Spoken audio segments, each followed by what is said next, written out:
যে এই যে আসিফ মাহমুদ ফজরের নামাজের সময় মাস্তান পাঠাই দিছে এক বাসায় মব সৃষ্টি করে টাকা আনবে, আর ও হুন্ডা করে হেলমেট দিয়া সেইখানে যাই হাজির। ভয় নাই ওরে, ভয় নাই, আমি তো আসি নিছে উপদেশটাও। আবার আমি বিরাট একটা ধন্যবাদ আপনাকে। আপনি জানতে চেয়েছেন যে দক্ষিণ সিটি কর্পোরেশন নির্বাচনে আসিফ মাহমুদ প্রার্থী, আবার তারা যদিও 11 দলীয় জোটে আছে, সেইখানে আপনার 15 প্রার্থী ঘোষণা করেছে। কখনো গুপ্ত সাদিক কামিমের কথা বলে, কখনো আরও 2-1 জনের কথা বলে। কালকে আবার দেখলাম লেখালেখি হচ্ছে যে বিএনপি থেকে বহিষ্কৃত, যাকে এরা চাঁদাবাজ বলেছিল, ইট দিয়ে না পাথর দিয়ে কাকে পিটাইছে, সেটার মূল সন্ত্রাসী ছিল এসাক সরকার। আমরা তাকে বহিষ্কার করার কারণে তাকে আবার নিয়ে এই দক্ষিণের সভাপতি বানাইছে, সেও নাকি হতে পারে। কালকে একজন ডাক্তার ডাক্তার যারা তিনি কালকে একটা বক্তব্য দিয়েছেন যে এই এনসিপি, এখন আপনারা দেখেন আমি কেন আপনাদের এনসিপি থেকে বের হয়ে আসছি, কারণ আপনারা মোনাফেকের সাথে জোট করেছেন জামাত। আপনাদেরকে আগেই কথা দিয়েছিল আসিফ মাহমুদকে মনোনয়ন দেবে, এই জন্য ঢাকা 10 ছেড়ে দিয়ে আসছেন। এখন তাকে বা আপনাদের সাথে আলাপ না করেই তাদের প্রার্থী নির্ধারণ করে দিয়েছেন। এই কি মুনাফেক দেখেছেন? যদিও এনসিপি আগেও 2বার এদের মুনাফেক বলেছে, একবার স্বাক্ষর করবে না সেই আপনার জুলাই সনদে, একেবারে সাংবাদিকদের বলছে আমরা স্বাক্ষর করব না। ওরা খুশিতে চলে গেছে কক্সবাজার, পরের দিন দেখে যে স্বাক্ষর ঠিকই করেছে, এসে পরে বলছে যে জাতীয় বেঈমান হচ্ছে এই জামাত। ওরা সবাই বলছে, এবং জাতীয় মুনাফেক হচ্ছে এই জামাত। ওই নাহিদ, সারজিদ আলম, এই পাটোয়ারি সবাই বলেছে, আপনারা কিন্তু সেগুলো দেখেছেন। তো এখন হচ্ছে কি, এরা তো 47 সাল থেকেই এই মুনাফেক, বিভিন্ন সময় তারা মিথ্যাচার করে সত্যের মতো। শেখ হাসিনার মতো আজকে মিথ্যাকে সত্য প্রতিষ্ঠা করতে চায়। তা আপনি মূল যে প্রশ্নটা করেছেন, আসিফ মাহমুদ হোক আর যেই হোক, আমরা বিএনপি গণতান্ত্রিক দল।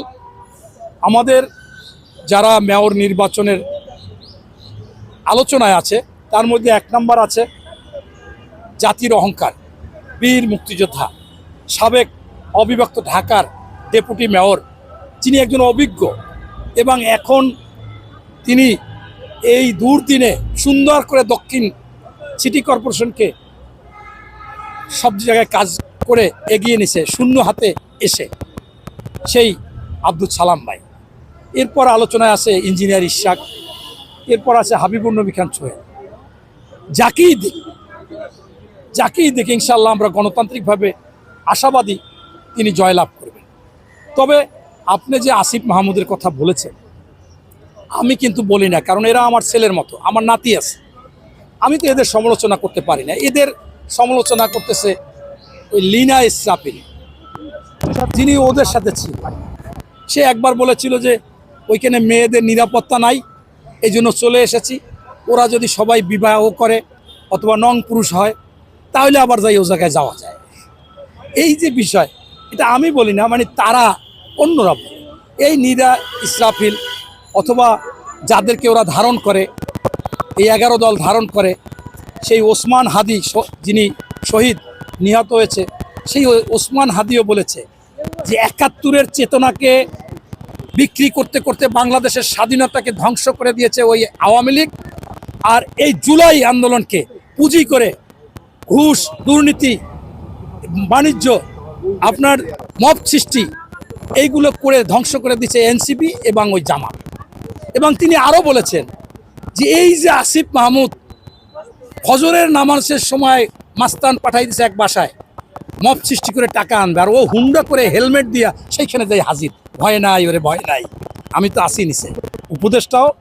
আবার আমি বিরাট একটা হর্তাকর্তা আছি। এই কাজ যারা করে, এরপর আপনি দেখেছেন ওয়েস্টিনে হাঁসের গোস্ত খোঁজে যারা, সেদিন দেখলাম ওদের ছবি দিয়ে দিয়েছে 6-7 জনা, যে এরা তো আগে খাইতে পারতো না, ভিতরে গেঞ্জি পরতো না, ফুটপাত থেকে একটু প্যান্ট, একটা স্যান্ডেল কিনতো, একটা গেঞ্জি কিনতো। তারা এরকম এত এত কোটি কোটি টাকার মালিক হলো কি করে? হাজার হাজার কোটি টাকার মালিক হলো কি করে? এটা মানুষ বলতেছে, আমরা বলি না। তাই আমি মনে করি যে শেখ হাসিনা ভারতে বসে একটা বক্তব্য দিয়েছিল, আমি সেভ করে রেখেছি। বলছে আমি আর কি দুর্নীতিবাজ, সবচেয়ে দুর্নীতিবাজ হচ্ছে যে এই যারা জুলাই আন্দোলন কইরা সরকারে বইছে।